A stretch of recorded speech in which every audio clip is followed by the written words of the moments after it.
ललितपुर 2 र 3 को अवस्था अहिले निकै नै राम्रै छ, तर अहिले ललितपुर 1 मा चाहिँ नेपाली कांग्रेस अगाडि बढिराखेको अवस्था छ है त।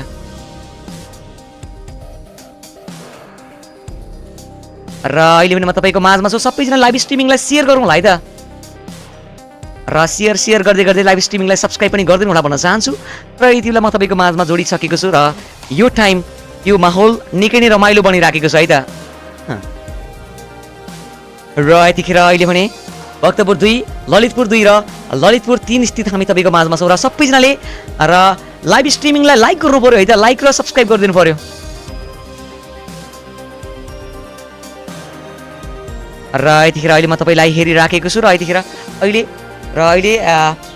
अब चाहिँ सायद अब चितवन क्षेत्र नम्बर 3 को लागि अब मतगणना पके पनि अबको यो माहौलमा हामीले थाहा पाउने नै छौँ।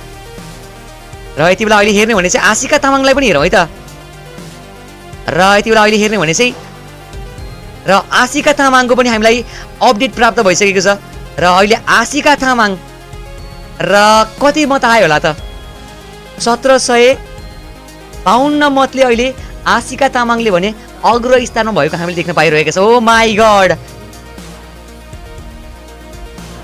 अहिले यतापट्टि राजेन्द्र प्रसाद पाण्डेबाट 732 यानी कि अहिले 732 मत आएको छ। र सबैजनाले सब्स्क्राइब गरौँला त। यसरी यदि नेट गइहाल्यो भने पनि तपाईँहरू चाहिँ रिजोइन गर्न सक्नुहुन्छ। त्यस कारणले गर्दा सब्स्क्राइब गरौँ भने चाहिँ बेस्ट हुन्छ है त। र अहिले चाहिँ भूमि त्रिपाठीबाट भने र अहिले अब चाहिँ आशिका तामाङ यति बेला 700 भोटले अग्र स्थानमा हामीले देख्न पाइरहेका छौँ। आशिका तामाङ धादिङ 1 बाट। र अहिले सागरजीको लागि धेरै माया छ, ग्रेट वर्क, सब्स्क्राइब गरिदिउँ है भन्दै हुनुहुन्छ, राम्रो गर्नेलाई भन्दै हुनुहुन्छ, धेरै माया तपाईँको लागि पनि। सागर राईजीको लागि धेरै मिठो माया छ। र अहिले भने र यतिखेर धादिङ 1 को अवस्थालाई हामी निहालिरहेका छौँ। र यो अवस्थालाई निहाल्ने हो भने अहिले आशिका तामाङ अहिले यति बेला अग्र स्थानमा देख्न पाइरहेका छौँ। र अहिले आशिका तामाङ अहिले अग्रपन्थीमा देखिरहेका छौँ है त। सबैजनाले सब्स्क्राइब गर्नु पर्यो पके पनि। अहिले करिब 700 भोटले अहिले अगाडिमा छन् है त आशिका तामाङ। उतापट्टि भूमि त्रिपाठी नेपाली एमाले नेपाली र नेकपा एमालेका अहिले उम्मेदवार भूमि त्रिपाठी अहिले भने 1092 भोटले भने अहिले दोस्रो स्थानमा छन्। पछ्याउने क्रममा आशिका तामाङलाई पनि हामीले देख्न पाइरहेका छौँ। र अहिले भने दाजु लाइक र सब्स्क्राइब पनि गरिदिएको छु भन्दै हुनुहुन्छ, धेरै माया तपाईँको लागि पनि भन्न चाहन्छु। र आज हामी हामी 1 लाख परिवारको नजिकैमा छौँ। प्लिज सबैजनाले आँट्नु भयो भने आज हामी 1 लाख परिवार पुग्ने नै छौँ। सबैजनालाई प्लिज आँट्नु पर्यो भन्न चाहन्छु है त। र अहिले बालेन्द्र शाह र केपी शर्मा ओली बिचको यो कडा प्रतिस्पर्धात्मक यो खेल भएको छ होइन। र यो खेल पक्कै पनि आज हाम्रो लागि मात्र होइन, केपी ओलीको लागि मात्र होइन, बालेनको लागि मात्र होइन, सम्पूर्ण देशले आज पक्कै पनि एउटा नयाँ उम्मेदवार यति बेला पक्कै पनि प्राप्त गर्नेछ। र यति बेला अहिले चितवन 3 मा सोभिता गौतम 3693 भोटले अगाडितर्फ हामीले लागेको देख्न पाउँछौँ। र अहिले रेणु दाहाल 2284 भोट भने हामीले पछ्याउने क्रममा सोभिता गौतमलाई देख्न पाउँछौँ। र अहिले टेक प्रसाद गुरुङ अहिले 276 अहिले भोट लिएर अहिले भने उनले पछ्याउने क्रममा छन्। तर अहिले कडा प्रतिस्पर्धा भनेको चाहिँ सोभिता गौतम अनि रेणु दाहालकै मैले चाहिँ एकदमै कडा प्रतिस्पर्धा देखिरहेको छु यो टाइममा चाहिँ। र यति बेला म तपाईँको माझमा लाइभ स्कोर अनि कमेन्ट्रीमा छु। सबैजनाले लाइभलाई शेयर गरौँला है त, लाइभ स्ट्रिमिङलाई शेयर गरौँला भन्न चाहन्छु। र यति बेला अहिले भर्खरै मात्र अपडेट आएको छ। र यति बेला अहिले चाहिँ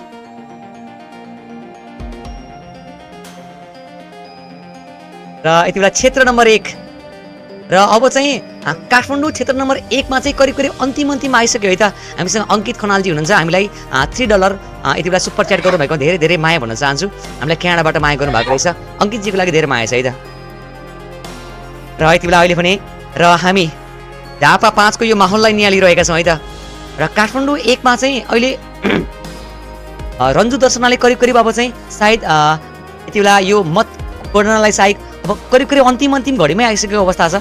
र यो टाइममा अहिले काठमाडौँ 1 मा घन्टी आइसक्यो। 8 मा अहिले यतापट्टि विराज भक्तको पनि जित लगभग अब सुनिश्चित भइसकेको अवस्था छ भने। र यो म तपाईँको माझमा अहिले कमेन्ट्रीबाट जोडिराखेको छु। र अहिले कङ्ग्रेचुलेसन्स चाहिँ लेख्नु पर्यो है त। अब सायद आजको यो जित सुरुवात भनेको चाहिँ सायद काठमाडौँ 1 अनि 8 बाटै हुन्छ होला आज रासापाको पनि। र आज करिब 50 भन्दा बढी स्थलमा आज राष्ट्रिय स्वतन्त्र पार्टीले अहिले अग्रता कायम गरेको छ। यो भनेको देश एकदमै अहिले परिवर्तनको माहौलमा गइराखेको भन्ने कुरा प्रष्ट थाहा भएको छ।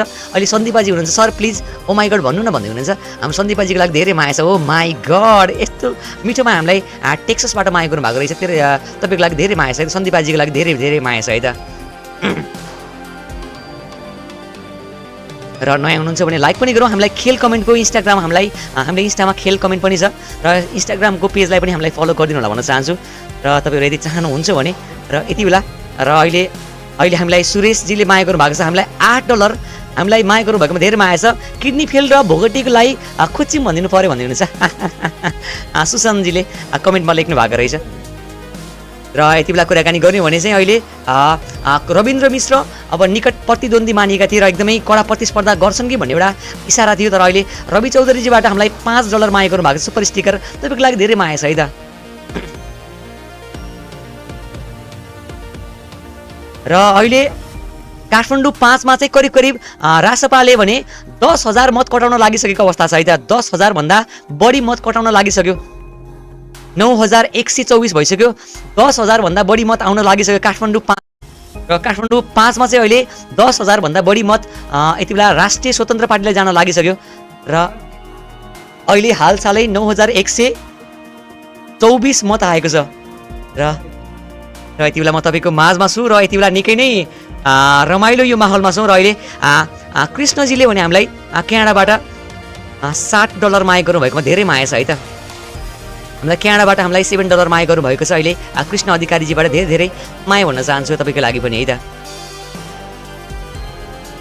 र यति बेला अहिले भने निकै नै कडा प्रतिस्पर्धात्मक नै खेल यति बेला भइराखेको छ। र अहिले चितवनमा पनि हेरौँ तर अहिले चितवनको पनि अवस्था सायद अब आउने बेला भइसक्यो होला। र त्यही माथि झापा 5 को पनि अबको यो अवस्था पक्कै पनि हामीले निहालिरहेका छौँ। र यतिखेर अवस्थालाई हेर्ने भने यतापट्टि रुकुममा जाउँ हामी। र अहिले रुकुमतर्फ अहिले पुष्पकमल दाहाल 2,989 भोटले अहिले अगाडितर्फ गइरहेका छन्। र उतापट्टि लालमणि गौतम भने 5,592 भोटले भने अहिले अग्र स्थानमा हामीले देख्न यति बेला दोस्रो स्थानमा अहिले लालमणिले भने पुष्पकमल दाहाल प्रचण्डलाई पछ्याउने क्रममा छन्। तर हेर्ने भने चाहिँ दुवै टोलीबीच भने एकदमै अन्तर मैले बढी देखिरहेको छु। र यति बेला काठमाडौँ 1 को हामीले मत परिणाम आइसक्यो। र काठमाडौँ 1 मा सायद अब अन्तिम नै होला। र काठमाडौँ 1 मा सायद अन्तिम नै होला है त। र यो काठमाडौँ 1 मा अहिले हेर्ने भने चाहिँ यति बेला अहिले काठमाडौँ 1 मा रन्जु दर्शना अहिले एकदमै अग्र स्थानमा हामीले गइराखेको देख्न पाइरहेका छौँ। र अहिले